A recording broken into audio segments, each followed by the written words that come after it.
Assalamu alaikum wa rahmatullahi wa barakatuh. There was an interesting roundtable meeting held, publicly held, just a few days after the Israeli bombardment of Gaza, and it included the head of the Saudi Sovereign Wealth Fund.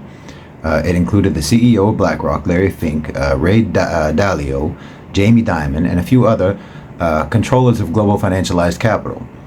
They discussed the future of the global economy, and the future of the Middle East. Now, understand that these people, the people sitting at that round table, represent a floating national superpower that dwarfs the United States and any other country in terms of their power and control over policy. It's worth noting, I think, that no one at that meeting appeared particularly alarmed by the situation in Palestine and Israel. They were doing what you would expect them to do, which is to sort of plan around contingencies in all possible scenarios that might develop. The potential of increased military spending and how that will compound inflation globally. How possible diffusion of terrorism around the world could lead to economic contraction, so on and so on. But it seemed to me that all of the concerns that they had around this issue were sort of technical concerns, marginal concerns, but that their overall sentiment was that the projected path forward that they see for the global economy was unchanged by current events. In other words, if the war continues, if the war escalates, if the war spreads, and if the war ends, none of that ultimately alters the trajectory of the economy and the plans of the OCGFC. Nothing happening in the region is inconsistent with what you could call their grand strategy. And it's not inconsistent with their desired outcome, the desired outcome of their strategy. Now, in my opinion, if we want to know what their general strategy is and what the outcome is that they are seeking, what the OCGFC are seeking in the Middle East, then I think that that has been articulated and is being articulated by Mohammed bin Salman. Bin Salman is working in conjunction with BlackRock. BlackRock is involved in infrastructure development in Saudi Arabia. And of course, the CEO of Aramco has recently been appointed to the BlackRock board of directors. So there is coordination going on here. It seems to me that bin Salman has recruited BlackRock so as not to agitate BlackRock. It's a strategic alliance on his part, considering the fact that he's also working closely with China and working closely with Russia in pursuit of his expansion of his sphere of influence in the region. I've said before that Amin Nasser, the head of Aramco, who's sitting now on the board of BlackRock, his function is to be a sort of human shield for bin Salman. So with regards to bin Salman, I would put it uppermost in your mind that MBS primarily wants his dominion over the region, and he's allied with BlackRock for that pursuit. This will obviously mean that BlackRock will have a role in that project, that regional project. And ultimately, what he wants is stability, security, and prosperity for the region. But he wants all of that under his management. And he doesn't want any rivals or any competitors in the whole region. And that includes Iran, and that includes Israel, and that includes the United States. When he says that the Middle East is going to be the new Europe, he didn't say that unilaterally. This is very likely a plan of the owners and controllers of global financialized capital, and that necessitates a resolution to the Palestinian-Israel conflict, and ultimately a one-state solution, though I don't think that that's something that he himself has in his mind right now. But it is ultimately the only solution that will genuinely allow the region to ever be stable. And this is why there's been an absolute tornado of diplomatic activity over the last 3 weeks between Saudi Arabia, Russia, China, Iran, Egypt, Jordan, and all of the BRICS nations.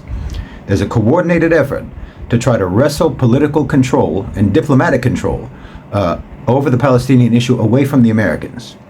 They want to take charge of the mediation. They want to take charge of the resolution process to the exclusion of the United States, because they know that as long as the United States is in control of that process, there will never be a resolution. Everyone in the global south understands that. And I think that even BlackRock understands that. I think that the vision for the region, both for Mohammed bin Salman and for the owners and controllers of global financialized capital, will require an end to radical Zionism, to Netanyahu and his ilk.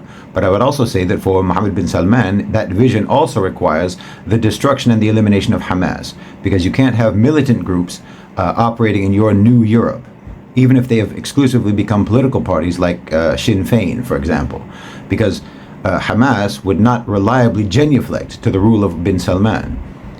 So I think that bin Salman wants to see Hamas eliminated, and he wants the Palestinian Authority to be revived under his auspices. So I still suspect some level of involvement by the GCC, by Saudi Arabia, and by the UAE, some degree of involvement in the Hamas attacks of October the 7th, though this is purely speculation on my part. All I know is that those fighters somehow got better trained than they have ever been before, and they somehow got better equipped and better armed than they've ever been before.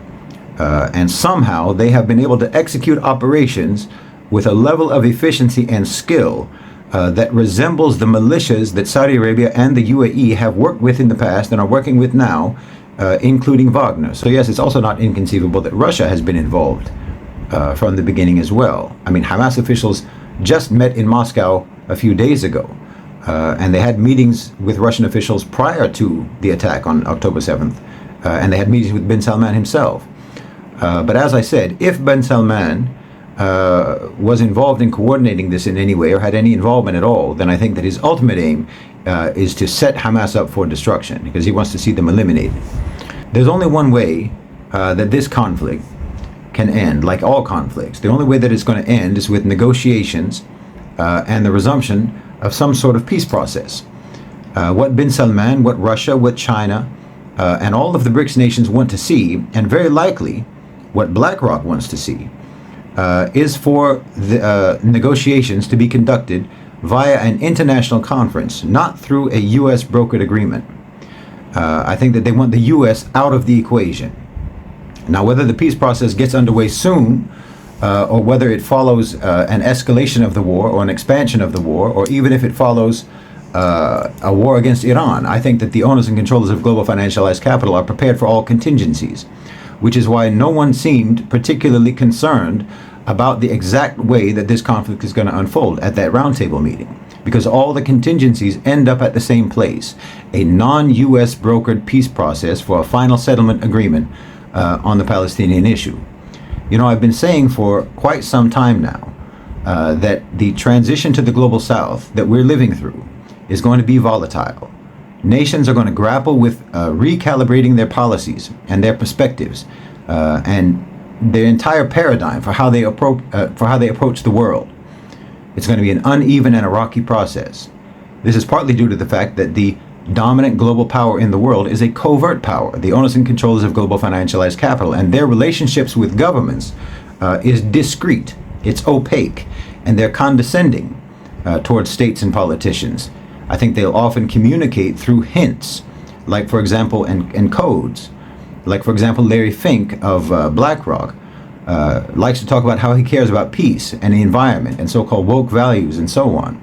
Well, obviously, Larry Fink doesn't care about any of these things. That's business code. When he says peace, it means defense spending, which could very well mean war as a pretext for increased defense spending. So when he says war, when he says peace, when he says he wants peace, what he actually means is he wants war. It's a business code. So government officials are like a spouse who's trying to figure out what their spouse wants without them ever being told directly what it is. They're just trying to figure it out. So they have to rely on their past experience and how they think that the relationship works, but it's not based on actual information. So they try to figure out what they're supposed to do to make their spouse happy without ever being told explicitly what it is. They just have to guess. And that's based on how their relationship has been in the past. But the relationship now between the owners and controllers of global financialized capital and governments, that relationship has changed. And herein lies the problem. I don't think, for instance, that the Pentagon itself has any clear understanding of why they're building up forces in the Middle East right now. Israel doesn't have a plan. They don't know what they're supposed to do next.